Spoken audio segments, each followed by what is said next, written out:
and we're diving into the microbiome that doesn't always get the attention it deserves, the microbiome of your mouth. So Victoria Sampson is a functional dentist and a researcher. She's based in central London, and she's pioneering the field of salivary diagnostics and the oral microbiome and the testing field.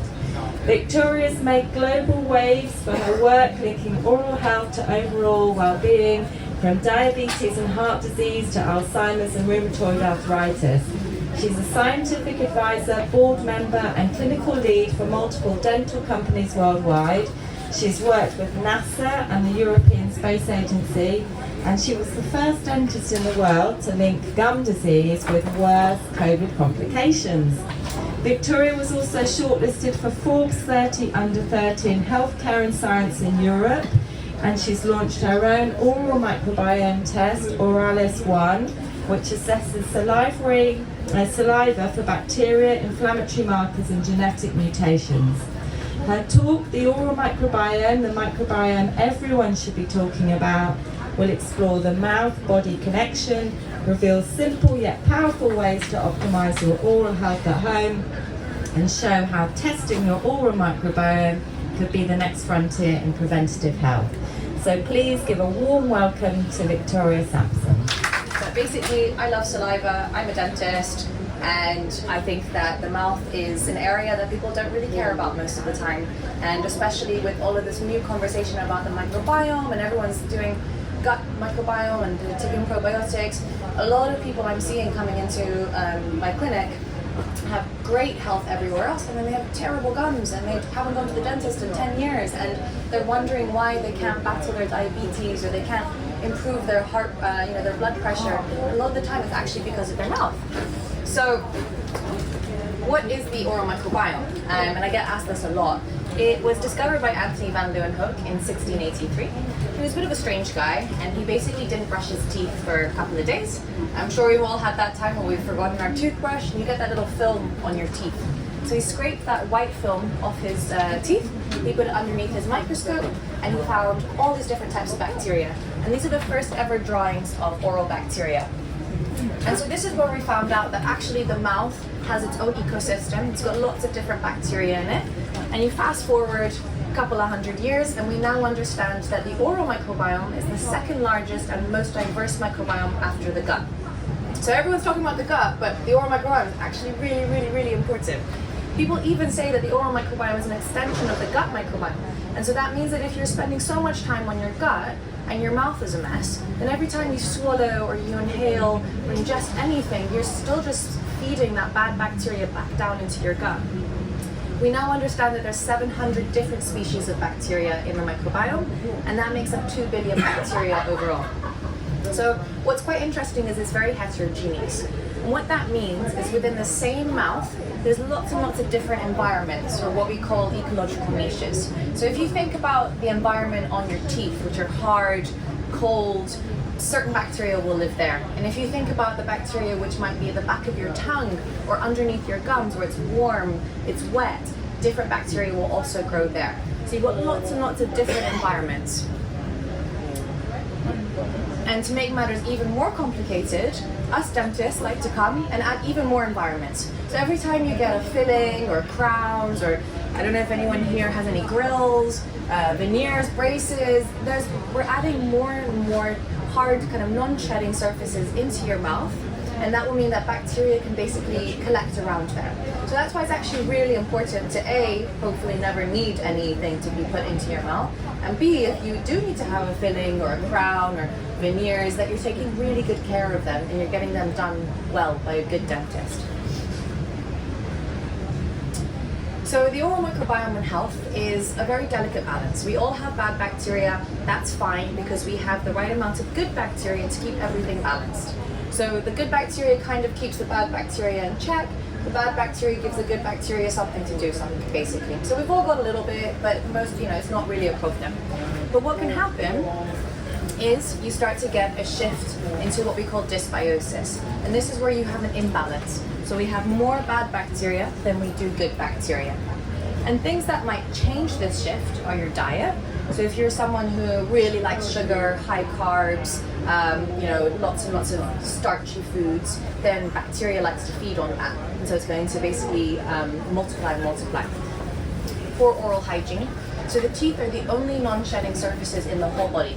So what that means is that if you don't brush your teeth, then it's just staying there, all that bacteria, and it just keeps on growing and multiplying.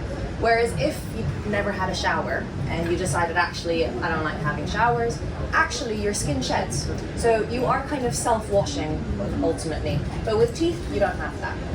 So it's really, really important that you do actually brush your teeth, because you're physically removing that bacteria and spitting it out into your basin.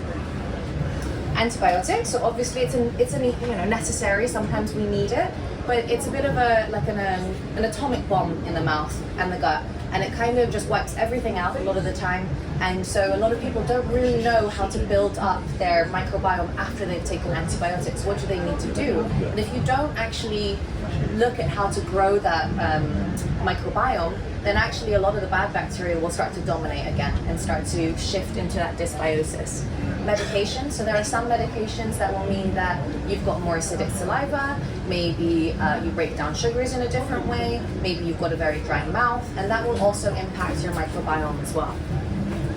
Reduced saliva, and I would say this is the most important one. So reduced saliva is basically a dry mouth, and a lot of people will suffer from a dry mouth as they grow older. Zoe? Oh, do you want me to? Okay. Hello. Oh, wow, very loud. Sorry, I hope you guys all heard me earlier. So dry mouth is essentially, I think, the most important one.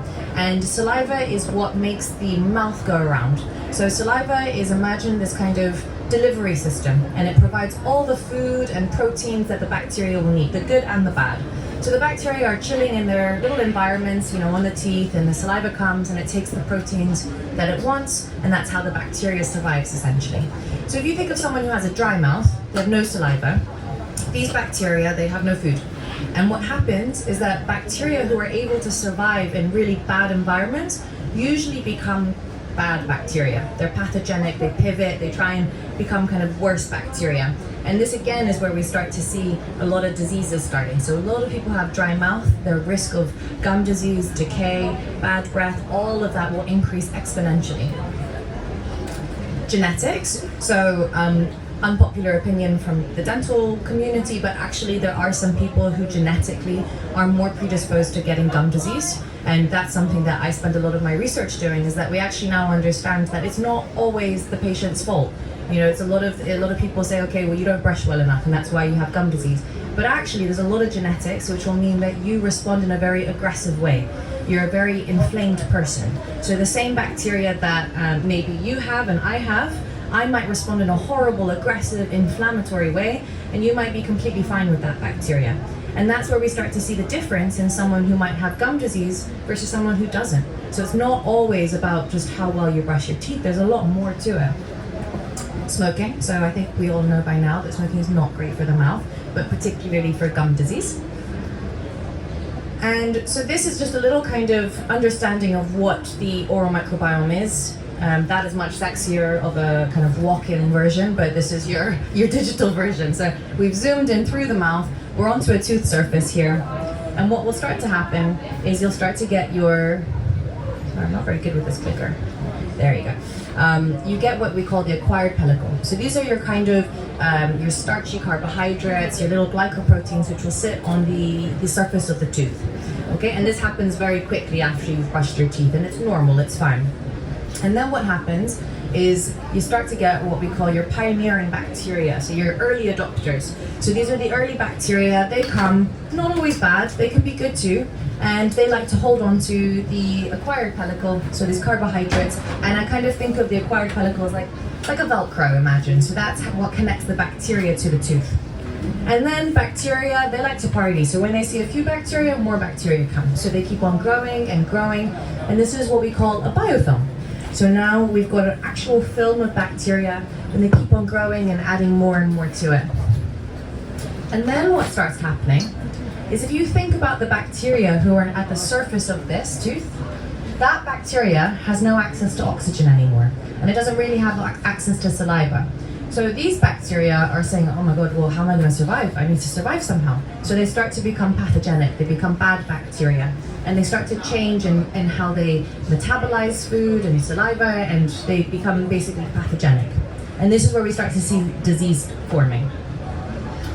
And then what starts happening is there's so much bacteria and so much biofilm on this person's tooth that this bacteria actually starts to disperse. So little chunks of this bacteria will leave the mouth, it will travel through, and it will go through to the rest of the body. So why is the oral microbiome so important, and why am I so obsessed with this? So we're going to separate it into two. So the first is your local reasons why your oral microbiome is important. This is, what is wrong with the mouth. So you have an increased risk of decay. So we know that there are certain bacteria which, if they're allowed to increase, will break down sugars and cause decay. So this is how we get cavities, basically. And then the second is gum disease. So also, if you have an imbalanced oral microbiome, you're not taking good care of it, you get gum disease. And that has, in itself, a lot of problems which we'll cover soon too. Now, what I find really interesting is actually what we call low-grade chronic inflammation. And this is the idea that imagine you have these bacteria, bad guys, in your mouth. They're just constantly just doing bad things. They're constantly releasing inflammation. And it's not enough for you to necessarily go and run to A&E and say, oh my God, I've got inflammation in my mouth. But it's low grade, it's constantly there. And this is someone who maybe when they brush their teeth, they get a little bit of bleeding gums, but they're like, oh, it's okay, it's just bleeding gums, right? That's normal. And they don't really think about that. But if you think about it, that's basically constant inflammation from your mouth. So I always compare it to, if you had an infected toe and there was constantly pus coming out of your toe, you'd probably sort it out, wouldn't you? But when it comes to the mouth, we don't really look at sorting that out. But your body is constantly under this pressure. So imagine if then you fall sick, you get the flu. And then your body's already thinking about the inflammation in your mouth, and then you get the flu as well, then it just means your body's got a lot to do. And it's just spreading itself very thinly. And then we have what we call leaky gums. And that's basically, does anyone know what leaky gut syndrome is? No? Ah, okay, we've got one guy there. Two guys, okay. So leaky gums is basically very similar to leaky guts. And this is basically, imagine you've got this, like a barrier between the outside world and your body, okay, or the gums. So the gums are your barrier. And in a healthy person, it's a really tight mesh. So only certain things can come in and out and enter the body. And in someone who's got leaky gums, that mesh is much bigger, so there's a bigger window, so bigger things can go in and out. And you don't have that kind of security control, imagine. So bad things can essentially enter the mouth, and bad things can come out as well.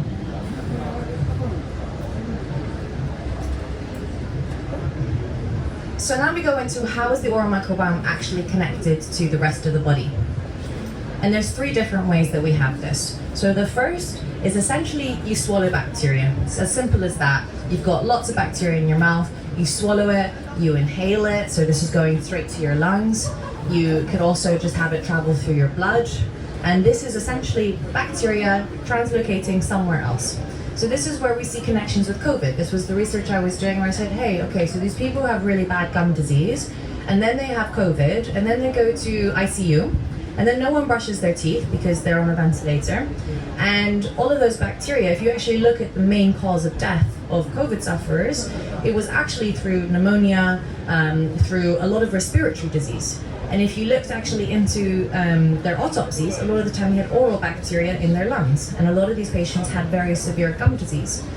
So again, and it happens even with normal pneumonia. So the biggest cause of pneumonia, of death in people who are over 80 is hospital-acquired pneumonia. And most of the time it's to do with their oral health, and because no one's brushing their teeth. So a lot of carers don't know how to brush the teeth of the elderly, and so that becomes this kind of cycle of problems.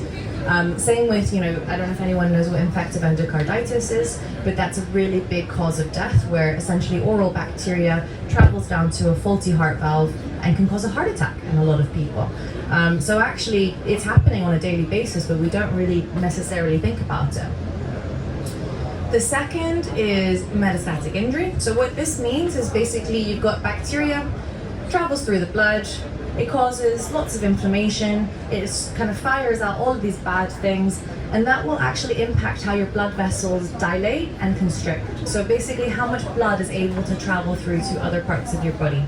And this is where we see connections with elevated blood pressure, with heart disease, with erectile dysfunction, with so many other things. It's essentially blood not being able to travel to other parts of your body.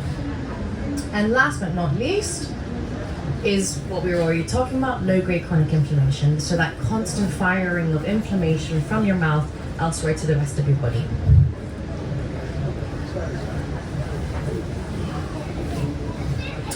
So these are just some kind of facts. So 70% increased chance of Alzheimer's for patients who have gum disease, 25% increased risk of heart disease, 20% increased risk of high blood pressure. There's a bidirectional relationship for things like rheumatoid arthritis. So if you have rheumatoid arthritis, you're more likely to get gum disease, and if you have gum disease, you're more likely to get rheumatoid arthritis, and they kind of make each other worse. For all the men out there, 3 times more likely to get erectile dysfunction, and also there's strong connections with male infertility, female infertility, and reduced pregnancy outcomes. So we're now understanding that actually, and there's a lot of gynecologists who are sending their patients to me saying, hey, my patient, can't, I don't know what's wrong with them, but they're not able to conceive. And then we do a full check on the man and the woman, and we find out that they both have raging gum disease and they've got really bad infections. And actually by treating that, we're able to improve their fertility. And there's a lot of research in Malawi where it's got the highest rate of preterm births in the world. So about 17% of women have preterm birth in Malawi. And preterm birth is then a massive predictor for the quality of life for that child. So it's a huge burden on the health system in Malawi. So weirdly, Wrigley's, the chewing gum company, went to Malawi and said, hey, what can we do to help improve this? And they gave these women toothbrushes, toothpaste, and sugar-free chewing gum. And they split it into 2 groups, and half the group went to brush their teeth, etc. The other half were left to whatever they usually do. And they found a 25% reduced risk of preterm birth in the women who just brushed their teeth a little bit more. And something so cheap and so easy is actually able to improve things so significantly. 3 times more likely to get diabetes, and again this is bidirectional, so it goes back the other way too. An increased risk of colon cancer, so that's been a big one at the moment in the newspapers, and we're seeing that there's oral bacteria traveling, and they're finding that it's specifically more connected to colon cancer. So my question to you is, if you had an infected eye like this, would you leave it alone? I hope not. Okay. How about if you had a bleeding eye? I'm sorry, it's a bit early for this morning, but if you had a bleeding eye, you woke up, blood going down your eye, you probably run to you go and see your doctor. But for some reason, like I said, people don't think about that. And the issue is that 13 million people are unable to access an NHS dentist. There's a huge rise in privatization at the moment because of that, because dentists are not able to do the work that they want to. I'm a dentist, I used to work NHS, I'm not able to sometimes provide the care that I want to. And so it's making this massive gap, unfortunately.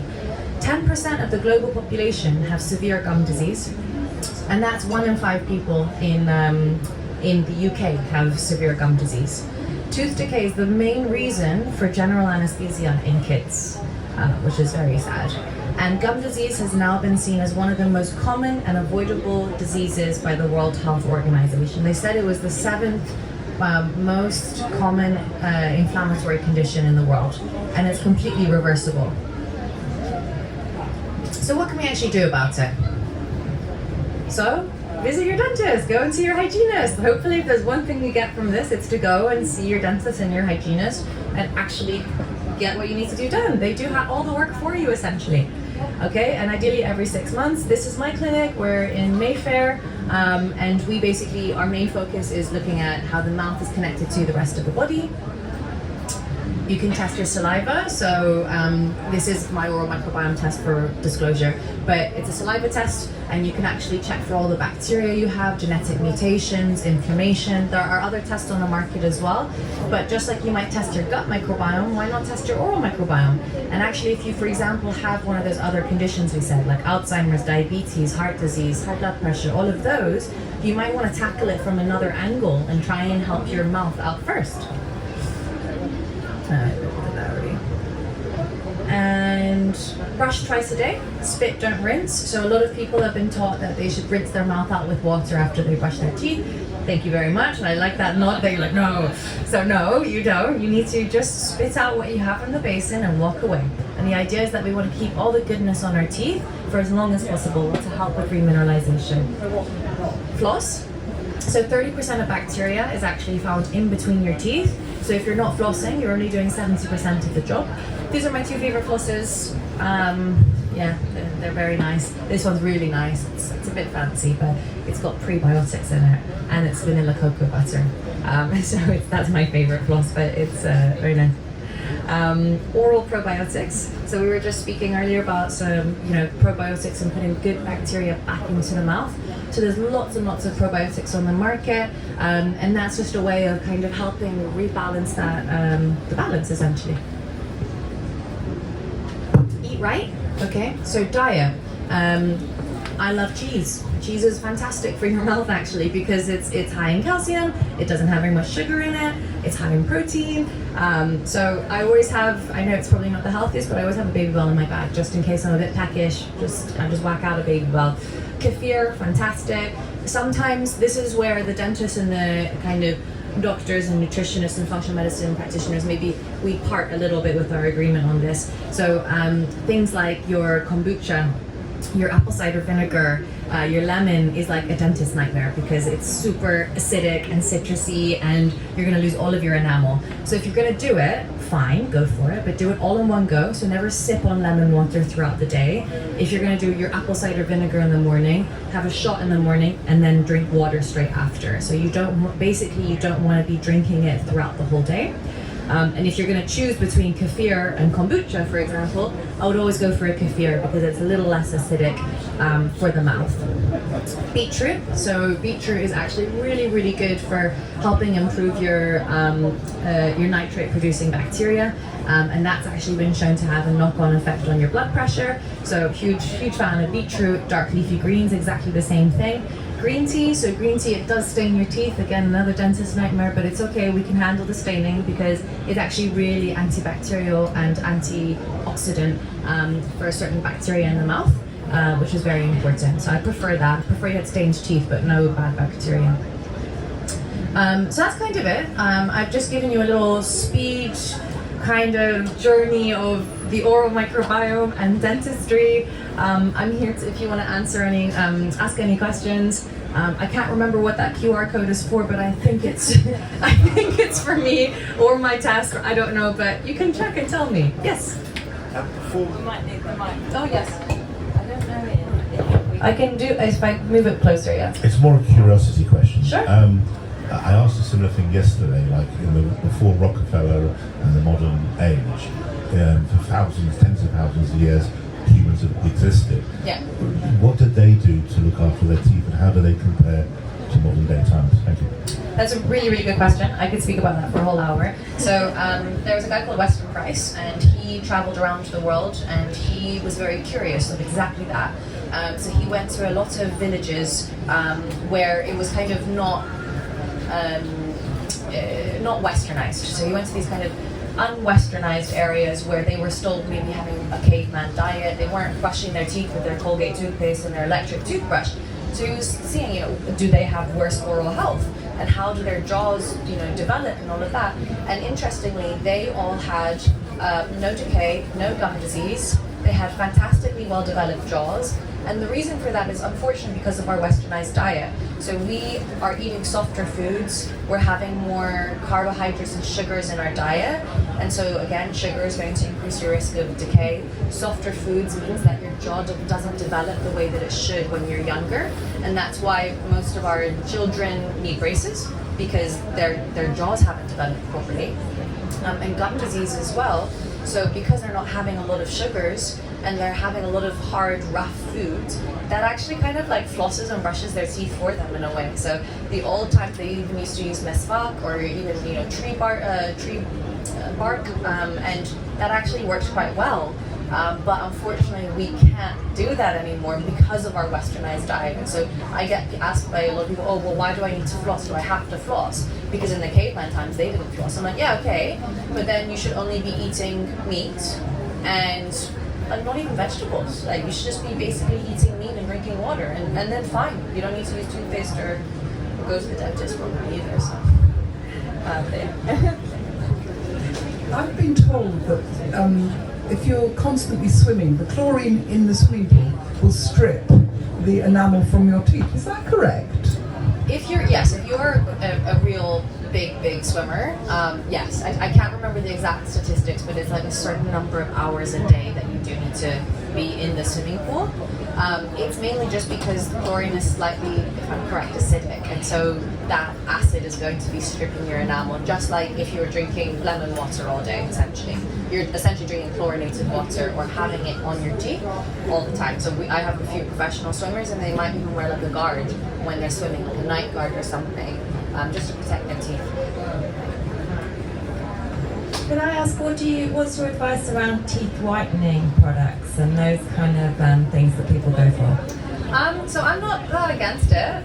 There's a lot of like natural teeth whitening things like charcoal, bicarb soda. I've even had people use oven cleaners on their teeth. That is an absolute no-no. Like, please do not do any of those things because it's really abrasive and it will just strip all the enamel, and it might look white for a day and it will actually become more yellow than what you originally had. So at the dentist, you usually have two options. One's in-chair whitening, which is where the dentist does all the whitening for you. It takes like an hour and you come out with whiter teeth. Or you can do at-home whitening. And the whitening systems on the market now mean that at-home whitening, in my opinion, is actually not that damaging. So it's the equivalent, the system we use is called Enlighten. It's the equivalent of having one Coca-Cola. Every day that you whiten is like having one Coca-Cola, or for you guys, probably one kombucha a day. So it's actually, in the grand scheme of things, like, we do far worse things for our teeth and our mouths. So I have no problem with it, and actually, weirdly, it's very antibacterial. It uses hydrogen peroxide, so it actually, for some people, can help their microbiome, and you can take a few probiotics afterwards, and it's quite nice, actually. So, yeah. Oh, I think there's one question, and then yeah. What will all these mouthwashes do to the gut microbiome? So the oral microbiome. Yeah, so that's a great question. Generally, I don't recommend anyone to use just over-the-counter antibacterial mouthwashes because they wipe out the microbiome. And we see, so from our microbiome test, I look at all the results and I can automatically see when someone is like I will not say names, but some certain mouthwash users, I can see that immediately because they just have no good bacteria. They don't have bad bacteria either, but they just have nothing in their mouths. So I personally only recommend mouthwashes as kind of like a prescription. Like, your dentist should tell you, okay, use this mouthwash for 3 weeks because you have gum disease, or because you have high risk of cavities, use this. But you shouldn't just go and just buy one from the counter, or you should do a microbiome test and see what you need to fine tune and improve a little bit more. I think we have one question there. Okay. Or you can. Or I just got a quick one. Can I ask about fluoride? Are you for fluoride or not for fluoride? There's a reason I didn't put that on there, but thank you. No, I'm in the middle. My clinic, I'd probably say 60% of my patients don't use fluoride, and I want to be a space where you can do whatever you like and no one's going to judge you. On the flip side, I'm seeing a lot more children who are non-fluoride toothpaste users with far worse cavities than their counterparts who are using fluoride, and that's very worrying for me. Like, I'm talking, 10 teeth out, 15 fillings on an 8-year-old. Like, that's not good at all. So I guess it kind of goes back to what we were saying earlier about, like, it depends on the rest of your lifestyle and your food, your nutrition. So if you are someone who has a low sugar diet, you take very good care of yourself, you're brushing 2-3 times a day, you're doing it correctly, then you could probably go for a fluoride-free toothpaste option. It's still remineralizing, but in my opinion, it's not been shown to be as remineralizing as fluoride. But that's okay because you're doing everything else right. If you're someone who's maybe very medically compromised, very dry mouth, you're a kid or you've got kids and you cannot stop them eating sugar, you might go for a fluoride option. And there are now some which are in the middle, which are really nice. So there's one called Biomin out of stock everywhere, but when it comes back in stock, you should get it. And it's there's a lot of new toothpaste which are low fluoride. So a normal fluoridated toothpaste is like 2,800 parts per millimeter of fluoride, and this will have like 400. So it's got just enough to be doing something, and then it's got calcium, phosphate, hydroxyapatite. And one last thing, sorry, I could again speak about this forever. If you're not going to be using fluoride, use hydroxyapatite toothpaste. Please do not go and get these like cool aloe vera, coconut toothpaste with nothing in them, because that's the worst. You're doing nothing basically to your teeth. Oh, Biomin, B-I-O-M-I-N. That's it, yeah. Hi, I wanted to get your opinion on the water floss. Yeah. That you can buy. So instead of using floss. Yeah. I still prefer floss. Like if I had to choose, I was on an island and I could only take my floss or my water pick, I would still always choose my floss. If you're someone who, some people hate flossing and the sensations, fine, use a water pick. But if you think about floss, it physically will go in between the whole surface of the tooth, whereas a water pick is not really going through across the whole tooth. So it's more of like a nice adjunct as opposed to a necessary in my oral hygiene routine. Yeah. Excuse me, actually got two questions Sure. here. First one, about flossing, Yes. or about the little incidental brushes. Yeah.